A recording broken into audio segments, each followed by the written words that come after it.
हमारे पिछले प्रोग्राम में आपने एनटीआर के फिल्मी कैरियर के बारे में जाना। अगर आप हमारे चैनल पर नए हैं तो हमारे चैनल को सब्सक्राइब कीजिए। इस भाग में हम जानते हैं एनटीआर के पॉलिटिकल कैरियर के बारे में। 60 साल की उम्र में एनटीआर ने अपने फिल्मी कैरियर से हटकर राजनीति की तरफ रुख किया।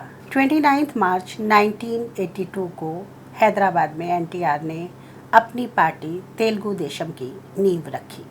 अन्ना रम्मंटू एन्नि చేతులో కొత్త రాత రాయమంటూ ఎన్ని గీతలో రానున్న శకం రామన్న శకం అంటున్న రథం చైతన్య రథం। इस इलेक्शन के दौरान तेलुगु देशम पार्टी ने संजय विचार मंच पार्टी के साथ अलायंस किया। तेलुगु देशम पार्टी का मुख्य उद्देश्य था ऐसे कैंडिडेट्स को खड़ा करना जिनका सोसाइटी में अच्छा नाम हो। एनटीआर ने अपना नामांकन 2 कॉन्स्टिट्यूएंसी गुडीवडा और तिरुपति से भरा। एनटीआर भारत के ऐसे पहले पॉलिटिशियन थे जिन्होंने इलेक्शन कैंपेन के लिए बहुत से इनोवेटिव आइडिया ढूंढे।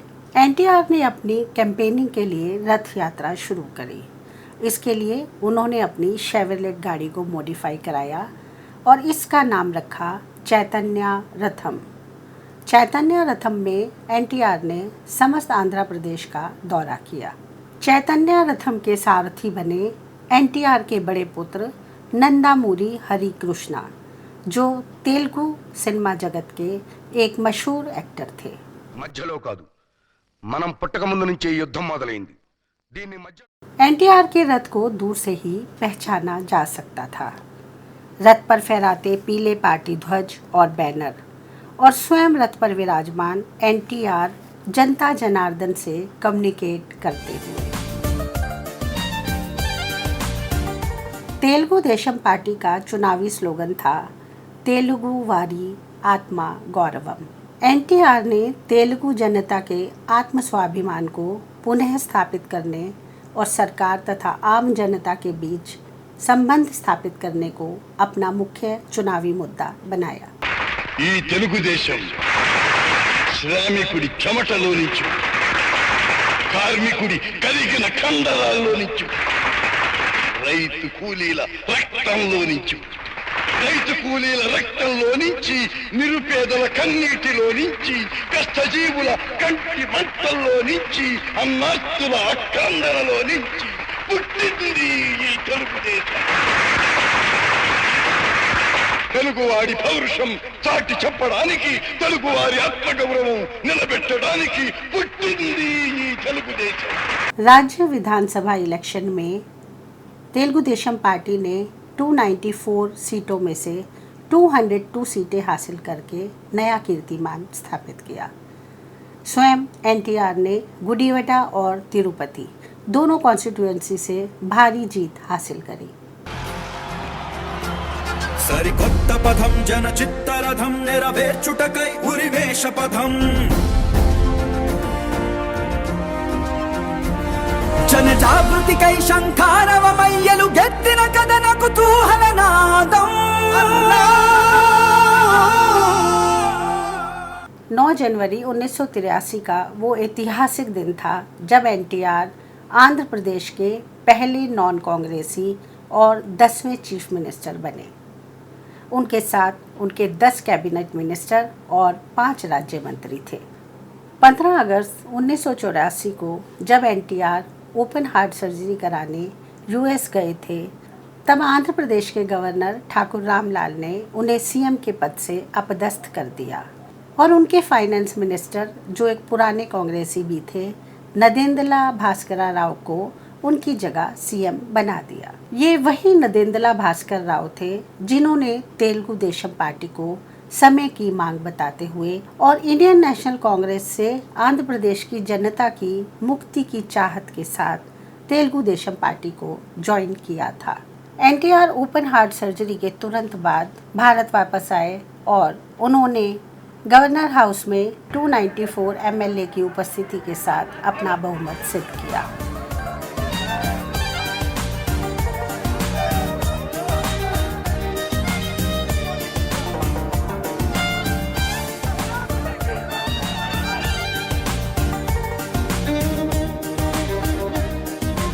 लेकिन गवर्नर रामलाल अपने निर्णय से टस से मस नहीं हुए।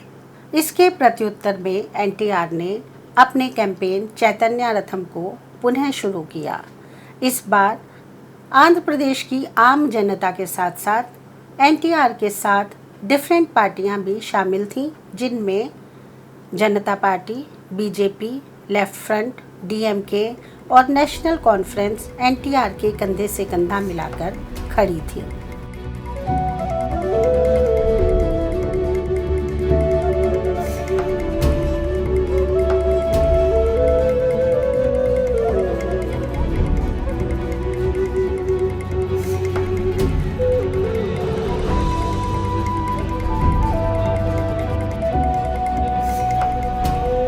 जिसके परिणाम स्वरूप प्रधानमंत्री श्रीमती इंदिरा गांधी को एनटीआर का विजय मार्ग प्रशस्त करने के लिए अनिच्छापूर्वक गवर्नर रामलाल को हटाकर शंकर दयाल शर्मा को आंध्र प्रदेश का गवर्नर नियुक्त करना पड़ा।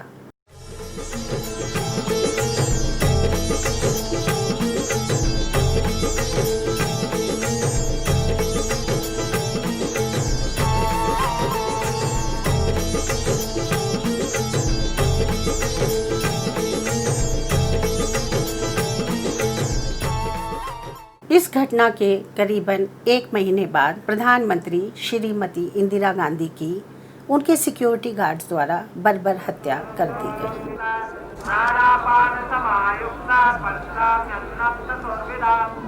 संकट की इस घड़ी में उनके पुत्र श्री राजीव गांधी को प्रधानमंत्री पद की शपथ दिलाई गई।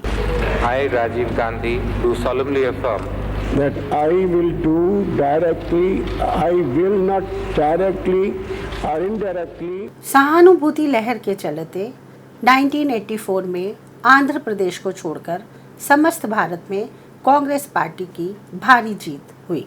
सिर्फ आंध्र प्रदेश एक ऐसा राज्य था जहां तेलुगु देशम पार्टी ने भारी जीत हासिल करी। लोकसभा में Telugu Desam party regional party थी जिसने मेन ओपोजिशन पार्टी की भूमिका निभाई। अब एनटीआर ने आंध्र प्रदेश में विधानसभा भंग कर दी और पुनः चुनाव का आह्वान किया ताकि जनता अपनी मर्जी के रिप्रेजेंटेटिव चुन सके। इन चुनावों में भी तेलुगु देशम पार्टी ने भारी जीत हासिल करी। చరితలో మన చేబ్రాలుని చెరిపి వేసినారా ఎవరిది పరిహాసం ఏమైంది మన రోషం అని తెలుగు జాతి కోసం ఎలుగెత్తిన ఆక్రోశం ఇదిగో ఇప్పుడే విన్నామన్నా అన్నా అన్నా రమంటూ ఎన్ని చేతులో। इन चुनावों में भी तेलुगु देशम पार्टी ने भारी जीत हासिल करी। स्वयं एनटीआर ने अपने तीनों कॉन्स्टिट्यूएंसी गुडीवडा, हिंदूपुर और नालगोंडा से भारी विजय हासिल करी। Senior Congress leader former chief minister Kasu Brahmananda Reddy और कोटला विजया भास्कर रेड्डी को अपनी कॉन्स्टिट्यूएंसी नारा सरावपेट और कुरनूल से हाथ धोने पड़े। एनटीआर 1985 से 1989 तक 5 साल आंध्र प्रदेश के चीफ मिनिस्टर रहे।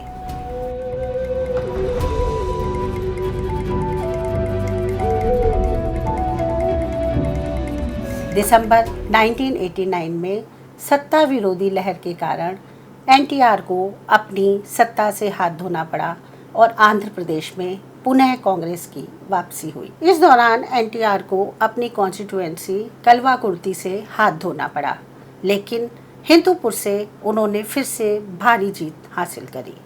इस पूरे घटनाक्रम के दौरान एनटीआर को एक माइल्ड हार्ट अटैक पड़ा, जिसके कारण वो अपनी पार्टी के कैंपेन को ठीक से नहीं चला पाए और शायद ये भी एक तेलुगु देशम पार्टी की हार का मुख्य कारण बना। 1989 में एनटीआर ने स्वयं को नेशनल पॉलिटिक्स में पुनः स्थापित किया। इस बार एनटीआर ने नेशनल फ्रंट पार्टी बनाई, जिसमें तेलुगु देशम पार्टी के अलावा जनता दल, डीएमके, असोमा गण परिषद और इंडियन कांग्रेस सोशलिस्ट पार्टियां शामिल थीं। इस अलायंस पार्टी ने बीजेपी और लेफ्ट फ्रंट की मदद से 1989 से 1990 तक भारत में शासन किया।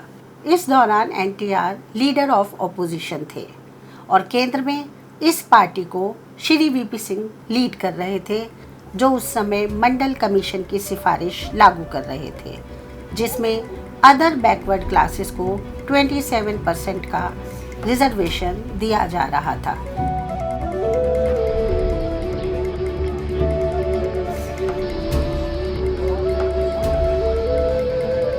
एनटीआर सत्ता में तीसरी और आखिरी बार 1994 में आए। इस बार तेलुगु देशम पार्टी का लेफ्ट फ्रंट के साथ अलायंस था। एनटीआर ने इस बार अपनी कॉन्स्टिट्यूएंसी हिंदूपुर और टेकाली को बनाया और दोनों ही सीटों से भारी मात्रा में बहुमत हासिल कर जीत हासिल की। इस गठबंधन ने विधानसभा की 294 सीटों में से 269 सीटों पर जीत हासिल करी, जिसमें से कांग्रेस के हाथ सिर्फ 25 सीटें लगी और तेलुगु देशम पार्टी ने 226 सीटों पर जीत हासिल करी। మరో ప్రపంచపు నవోదయానికి ప్రసూతి నొప్పుల ప్రభాతమా, శుభాల సేద్యపు మహోద్యమానికి ఫలాన్ని ఎత్తిన ప్రయత్నమా, ఏళ్ళ కన్నీళ్ళ కడగళ్ళ పైన నమ్మకం నావై నడపరా, జనాభా లెక్కల జనాల తరపున జగత్తు గెలిచే పతాకమా, అనేక ప్రశ్నల జవాబు చెప్పని అహాన్ని అణచిన ప్రతాపమా, పేద సాదలింట ప్రవేశించునంత కలిమి వెంట తిరిగే ప్రతి పండగ,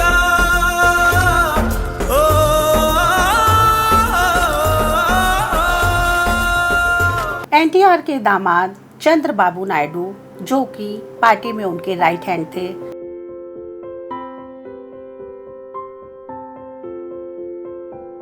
उन्होंने एनटीआर के खिलाफ पार्टी में विद्रोह कर दिया। चंद्रबाबू नायडू के अनुसार इस विद्रोह का मुख्य कारण एनटीआर की सेकंड वाइफ लक्ष्मी पार्वती का टीडीपी में अनावश्यक हस्तक्षेप था। बाद में चंद्रबाबू नायडू 1 सितंबर 1995 में एनटीआर को रिप्लेस करके आंध्र प्रदेश के चीफ मिनिस्टर बने। This is the tragedy of the government today.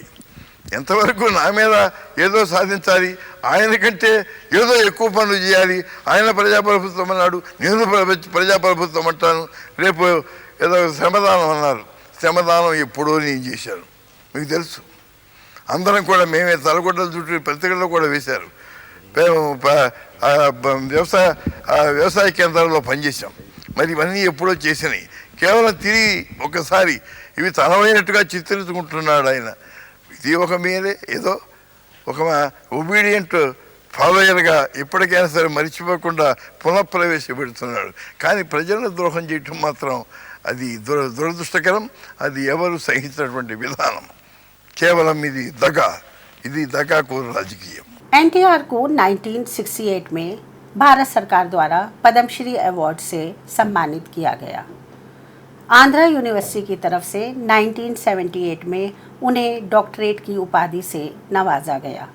Andhra सरकार ने 1996 में एनटीआर के सम्मान में नेशनल अवार्ड शुरू किया। ये सम्मान भारतीय सिनेमा जगत में कंट्रीब्यूशन और लाइफ टाइम अचीवमेंट के लिए सिनेमा कलाकार को हर साल दिया जाता है। एनटीआर विज्ञान ट्रस्ट द्वारा एनटीआर नेशनल लिटरेसी अवार्ड हर साल भारतीय साहित्य में लाइफ टाइम अचीवमेंट और साहित्य में सहयोग के लिए दिया जाता है। चीफ मिनिस्टर एनटीआर के तत्वाधान में आंध्र प्रदेश सरकार ने यूनिवर्सिटी ऑफ हेल्थ साइंसेज की स्थापना करी, जिसका उद्घाटन स्वयं एनटीआर ने 9 अप्रैल को विजयवाड़ा आंध्र प्रदेश में किया। 1 नवंबर 1986 से इस यूनिवर्सिटी ने अपना कार्य शुरू किया। एनटीआर की मृत्यु के बाद यूनिवर्सिटी ऑफ हेल्थ साइंसेज का नाम बदलकर doctor NTR university of health sciences रख दिया गया, जो 2 फरवरी 1988 से संज्ञान में आया। एनटीआर के असाधारण व्यक्तित्व पर 2 बायोपिक फिल्में बनी हैं। एनटीआर कथा नायकुडू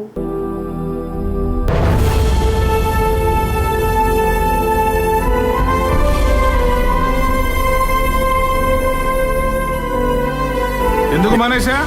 నచ్చలేదు. మరేం చేద్దామని సినిమాల్లోకి వెళ్తాను. నిన్ను చూడ్డానికి జనాలు టికెట్లు కొనుక్కుని థియేటర్లకు వస్తున్నారు. ఇలా నువ్వే వెళ్ళి కనిపిస్తే నీ సినిమాలు ఎవడు చూస్తాడు? జనం కోసమే సినిమా అనుకున్నాను. ఆ జనానికి అడ్డమైతే సినిమా కూడా వద్దంటాను.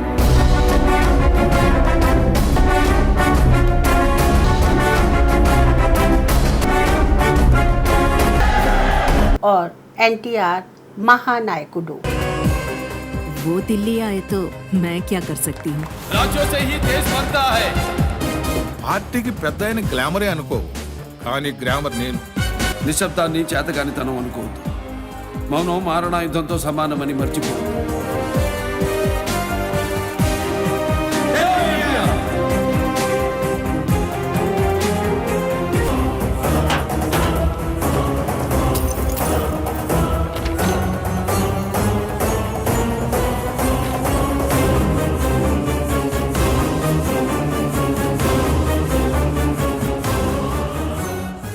एनटीआर की दोनों बायोपिक फिल्में अपने आप में उत्कृष्ट हैं।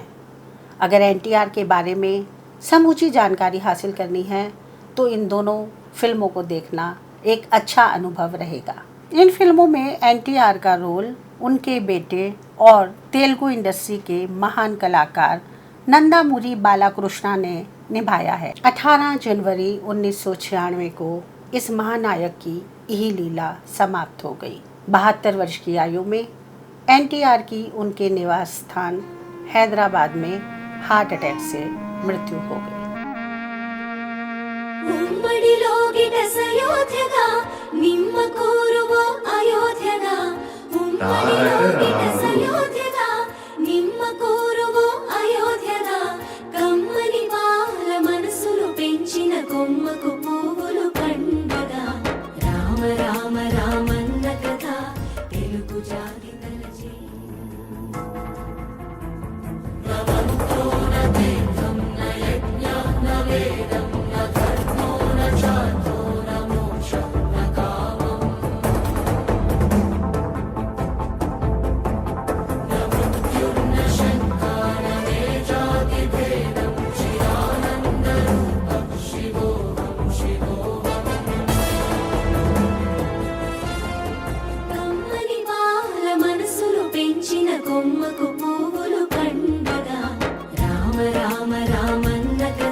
एनटीआर की एशेज को उनकी मृत्यु के 8 साल बाद सन 2004 में उनकी दूसरी पत्नी श्रीमती लक्ष्मी पार्वती द्वारा श्रीरंगापट्टनम में विसर्जित किया गया और इसी के साथ इस महानायक की लीला इस नश्वर संसार से समाप्त हो गई।